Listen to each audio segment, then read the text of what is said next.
This past week, I went to New Jersey. We have family there, and I haven't been there in it's been probably over 2 years. I have uncles there. They got new kids, baby girls. It was such a fun time. New Jersey is close to New York. During our time there, I went with my cousins. We drove there. It was a fun road trip. We stopped at a bunch of good places. Food was amazing. Really good time. During our time there, we were going to New York, and this was either before or after the day we went. But when we were there, the president of Venezuela was also there. Not only that, Trax NYC was knocking, give me my money, the whole issue that transpired from that $22,000 scam bracelet that some black guy complained to him, and people were saying how biblically accurate that event was. And I cannot stop watching it. It's very it brings emotion because you can feel Trax's emotion in that video. Another thing is the Nike Tech suit that the president of Venezuela, Nicolás Maduro, or whatever his last name is, was pretty well dripped out. Every one of his outfits, from the pictures I've seen, he was smiling, giving a peace sign. That guy has aura. I've heard a lot of people using aura, and aura can mean a lot of things. Me and my cousins have a word for aura, and we know what that means. The president of Venezuela has a lot of aura. And I don't know if the aura was self-generated or was a psyop that the government planted to make the story more interesting. If someone's wearing a Nike Tech suit on a helicopter that just got kidnapped by the U.S. government, holding a water bottle, like after like a basketball game that's all scrutched up with the cuffs on, with the mustache, glasses, it looked like a scene from a movie. When I saw that, it seemed more artificially or like anti-artificially it seemed so cinematic, more cinematic than the moon landing video that they created, more cinematic than the towers falling. Not to take away any of the tragedy for either events, but seeing the president Nicolás of Venezuela with his handcuffs and a crunched up water bottle in his hand, that Nike Tech suit looked nice. I never was into Nike Tech suits, and always thought of them being kind of uncomfortable looking, because like if you a zipper going all the way here, if you're like wearing like a necklace, I personally like hoodies that don't have a string on them.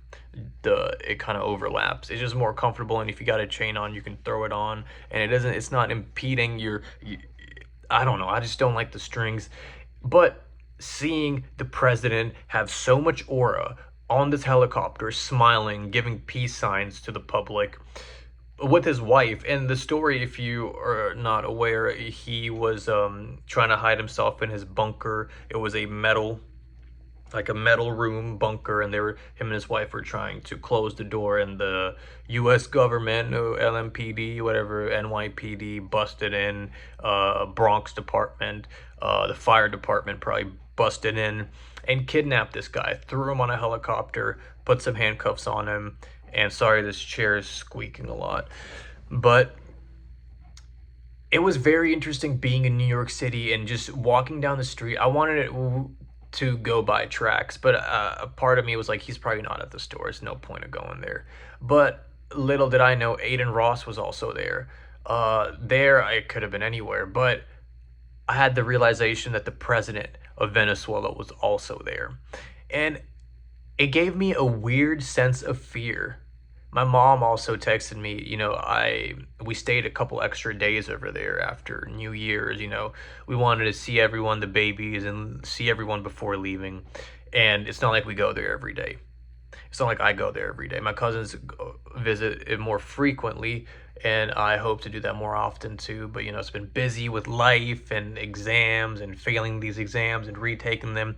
And I'm actually doing pretty well now, getting decent 80, 90s on these practice exams. So I will pass it, and I'll keep you guys, informed on that process. And if you guys want, I'll make a separate channel, or I can make those videos on this channel regarding real estate and my journey through that. I want to get my license situated, figured out for Kentucky first before I talk about, you know, how to pass the exam, because I will eventually pass it. And once I pass it, I'll figure out there's a lot of bullshit that you don't need to learn. And I'll simplify what I thought I needed to learn and what questions are higher yield. If you are interested in, and I encourage people, this is a very interesting, I was bio my whole life, biology degree, you know, in college, and I took some economic classes, but it was more so just science. Even in high school and growing up, it was just science, chemistry, biology, like interesting, very interesting stuff, but relevant to my day-to-day, not so much. I maybe like the practical stuff when you become a doctor, and that's more you know, day-to-day you might need to know that. But the shit about ATP, cells, lipids, memorizing stuff that might get disproven in 100 years made me feel like I was learning some mythology, like I was taking a theology class. And even chemistry, it seemed like even the professor wasn't sure if what he was saying was true. And when, you know, you learn, so whatever life that you're living in, so like this system that we live in, there's different systems within this large system of life. There's the biological system that we're made out of. There's an economic system that our biological system lives in, and that economic system has many other, there's like a holistic systems overlapping each other and working together.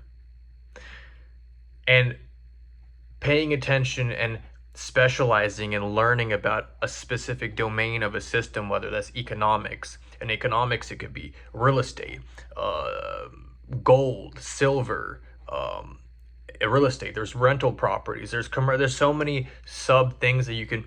So when you learn things in school, especially when it's not an interest that you have, and it's more so of a you're pushed implicitly by society, parents, and people around you to follow a certain career path, because you know, parents, as much as I mean, they're not going to admit to this, but a lot of the reasons they push their kids to be a certain thing, or you have to, you know, be this person or that person in life in order for people to respect you, is so they can boast about you. I mean, you got to think,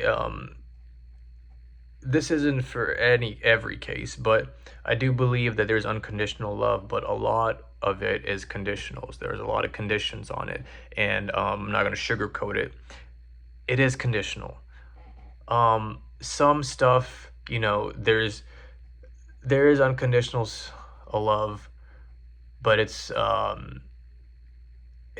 very little, and it will go away fast.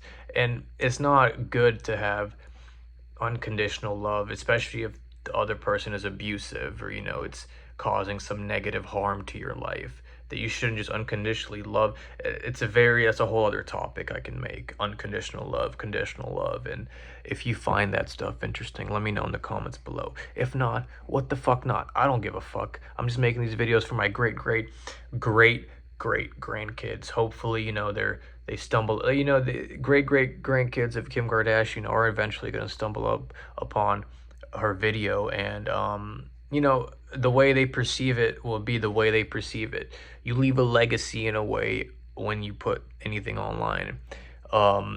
We focus a lot on legacy and wanting to prove something, and a lot of our lives are lived wanting to prove something. And I believe Donald Trump wanted to prove something to China in this case. Kidnapping Venezuelan President Nicolás Maduro, whatever his last name is, I'll eventually learn it, is obviously a way to get access to oil. Now, if oil isn't cheaper by the next few months, there's probably going to be another big revolution. There's going to be some revulsion. So you must think that the invasion of this Venezuelan country, he literally said we're running it. There's oil there. So please, hopefully oil is cheaper. If you've done such things as kidnapping some president without, like, obviously, I'm sure the guy wasn't a great guy. Whatever. Who am I to say? I've done some questionable things in my life. I have never kidnapped someone. So I can't speak on what it's like to kidnap and why would someone do that. Those are games that I don't want to play. I don't want to play in a game where there's kidnapping involved. Thank you. No, thank you. And why someone would want to play in a game where kidnapping is involved, I really wonder that, and it's probably beyond my level of thinking. Realizing why the president was kidnapped also made me like realize that learning more about this stuff is beneficial, because the professor, predictive history professor guy, talked about how China stopped sending out its silver, stopped exporting its own silver and minerals to make, because you know those go into making, I believe he said AI or data centers. I'm not sure how data centers even work. I just know that they're used for AI, and they use up a lot of water, energy. It's that people are buying a lot of real estate in them and selling it to companies, Palatron or whatever. Data centers. People are scared. Like, it's a target. It's a trigger word. Data centers, AI, Antichrist, Peter Thiel.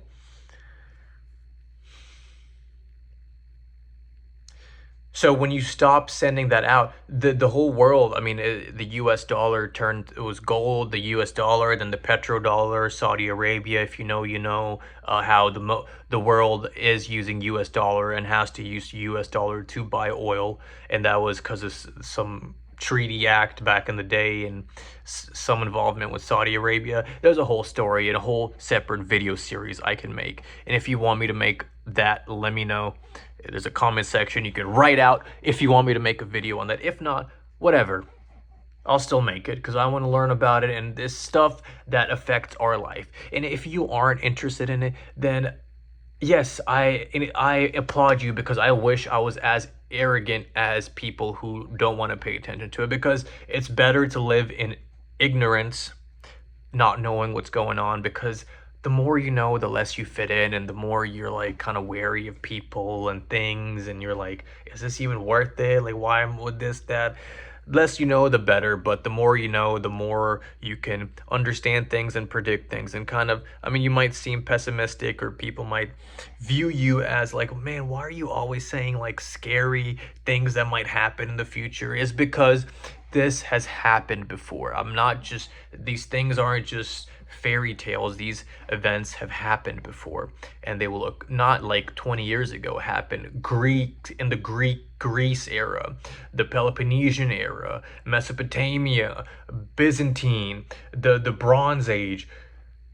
Shit repeats. And now when there's an issue with China, you know, American dollars, silver not being sent out, oil, there's a lot more going on than what's being told. And the news that you are watching and being shown, narratives from, it's very, very, a little bit of a bias can change the whole narrative of a story and make the population be programmed to think a certain way about a certain event. I'll leave it at that. I'll make more videos regarding what's going on, geopolitics, my thoughts, philosophy about the games that are being played. And these same games are also being played in your own head. You have characters in your head, certain voices that you listen to, certain ideologies that you follow, and they're all because of how you were raised, what you've seen in your life, and how you interpret that. And learn to question everything. Even stuff I say on this video, question it. Don't take it as fact. Whatever, if something I say seems like it's like it doesn't seem real, research it yourself. Okay? They don't teach you that in school. I'll leave it at that. Thank you. Thank you for watching. If you found this even a bit interesting, let me know in the comments below. If not, whatever. Thank you.